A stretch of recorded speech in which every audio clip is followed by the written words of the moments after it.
Nous, on invite les gens. C'est-à-dire que l'objectif, c'est pas ça, je pense. Je pense que l'objectif, en fait, c'est de mettre en valeur nit ki lu muy liggéey. Et nous, je pense que nous sommes liggéey loolu la. C'est-à-dire que si on invite un artiste, c'est pour faire liggéeyam. Parce que n'oublions pas que nous tous, nous avons une vie privée. C'est-à-dire que la vie privée, elle est importante. On a une vie privée et une vie professionnelle. Et moi, je pense que moi, quand je suis là, c'est pour parler de profession. Et je veux dire, quand j'invite les artistes, je ne les convoque pas, je les invite. Quand je les invite, c'est pour parler de leur carrière. Et je pense qu'à la limite, par rapport à l'émission que moi je fais, c'est tout ce qui m'intéresse. Moi, je pense qu'on est arrivé à un stade où voilà, nous sommes donc nous sommes professionnels, nous sommes et surtout verser aussi dans l'information, c'est-à-dire divertissement intelligent.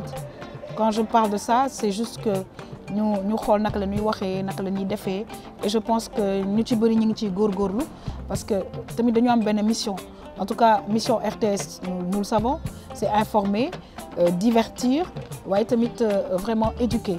Et je pense que connecter les médias, je pense que c'est un rôle qu'il faut s'approprier. Je pense que c'est très important.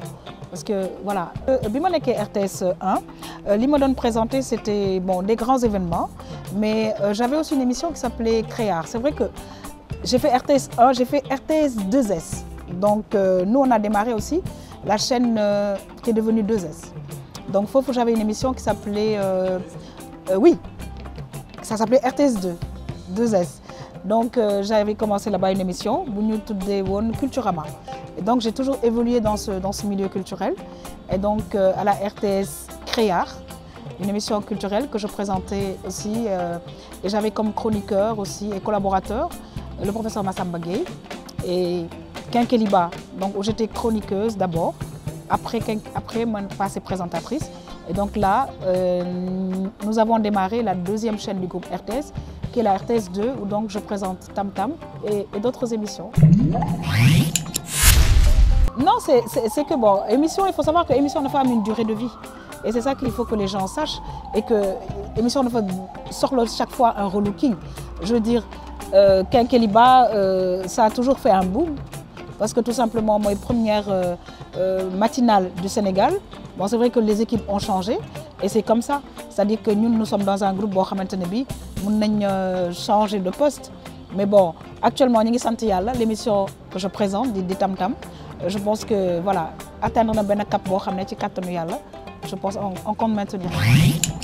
Alors, je me sens dans le groupe RTS. Parce qu'on a RTS 1, donc ils ont leur programme.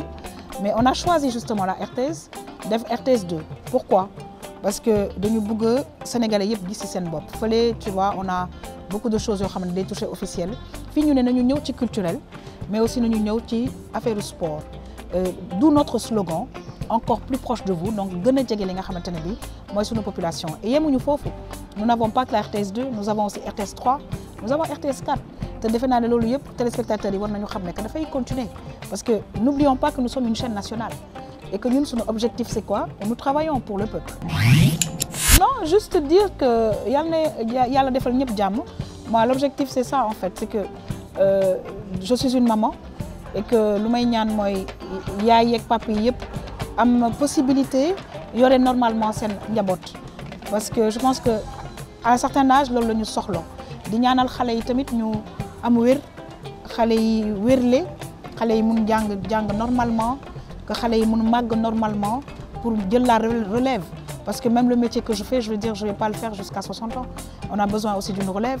Donc, d'où nous devons commencer à former des gens. Parce que la télévision et autre chose, ça ne s'arrête pas. Donc, parce que nous parce que je pense que voilà, ça fait 24 ans quand même que je suis dans ce métier et qu'on se connaît. On a d'excellentes relations, on se parle. Comme on le dit, il faut du tout pour faire un monde. Et je pense que que ce soit sur Internet, que ce soit sur télévision, que ce soit sur radio. Pour moi, j'ai que des frères et des sœurs. Et nous avons fait le et puis voilà, c'est tout ce que j'avais à dire.